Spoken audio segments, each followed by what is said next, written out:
ya estamos en condiciones de calcular la esperanza y la varianza para un proceso de ramificación de Galton-Watson atendiendo a su función, o utilizando su función generatriz de probabilidades. Antes de pasar a esto, supongo que habrás encontrado la función generatriz de probabilidades, que es f sub n, y que no tuviste mayor dificultad en darte cuenta que esta f sub n de s en realidad se puede escribir como la f sub n menos 1 de f de s, ¿no? Sería f sub n menos 1 f sub n menos 1 de f de s. Ahora bien, si nosotros seguimos con este proceso hacia abajo, al final vamos a llegar a que esto es la f sub 1 de f de f de f de f de s, ¿no? F de s, f de f de f de f de s.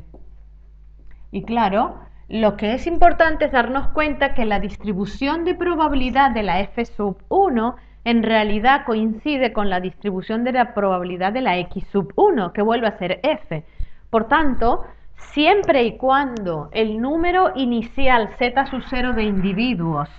el número inicial, eso es una condición importante, de individuos de la población z sub 0 es 1, en ese caso f sub 1 es igual a f.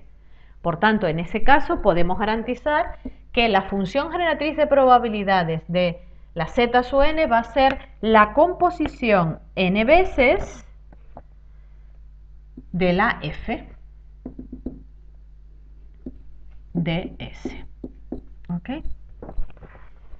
Bueno, pues una vez que hemos llegado a este resultado, ya estamos en las condiciones de calcular la esperanza y también la varianza.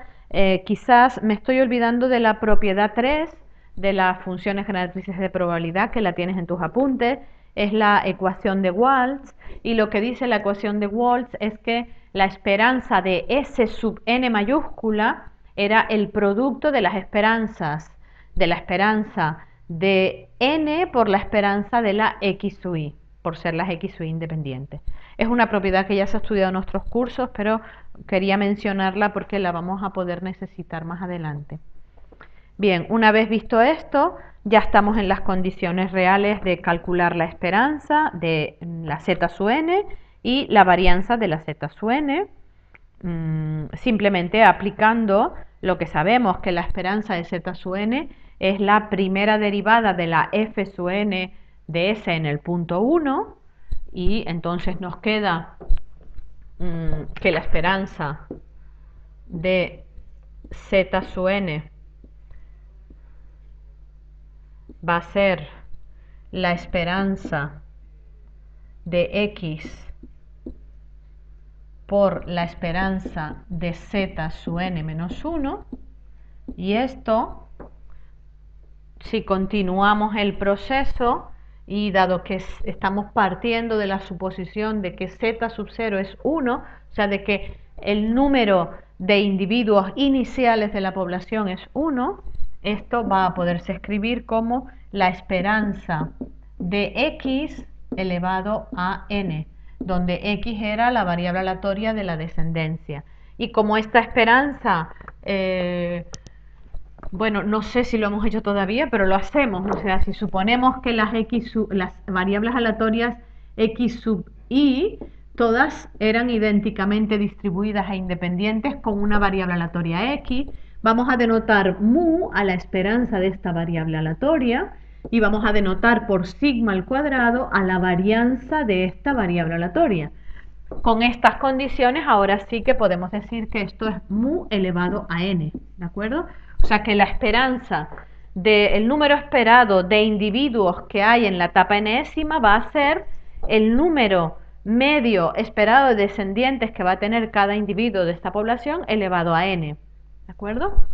Y si calculamos la varianza, atendiendo también a las propiedades que habíamos visto, y sin más que ir operando, pues lo que vamos a tener es que pues esto es la segunda derivada de la f sub n en el punto 1 más la primera derivada de la f sub n en el punto 1 menos la primera derivada de la f sub n en el punto 1 elevado al cuadrado, ¿verdad? Esto era la... Y ya sabemos quién es la derivada primera y quién es la derivada segunda, con lo cual para cada ejemplo particular la varianza va a ser fácil de calcular. Ok, una vez llegados a este punto, vamos a clasificar el proceso de Galton-Watson porque acuérdate que cuando empezamos a definir el modelo, nosotros decíamos que la causa histórica que dio origen a este modelo era precisamente la desaparición de los apellidos de gente noble, ¿de acuerdo? Y en aquel momento Galton planteó un problema en una revista de la época importante, y Watson dio una solución. La solución era que con probabilidad 1 la población se tenía que extinguir, ¿de acuerdo? Bien, lo que vamos a ver es que eso no es verdad, ya lo demostró Stephenson en 1930, pero fíjate que desde 1873 a 1930, o sea, casi 60 años,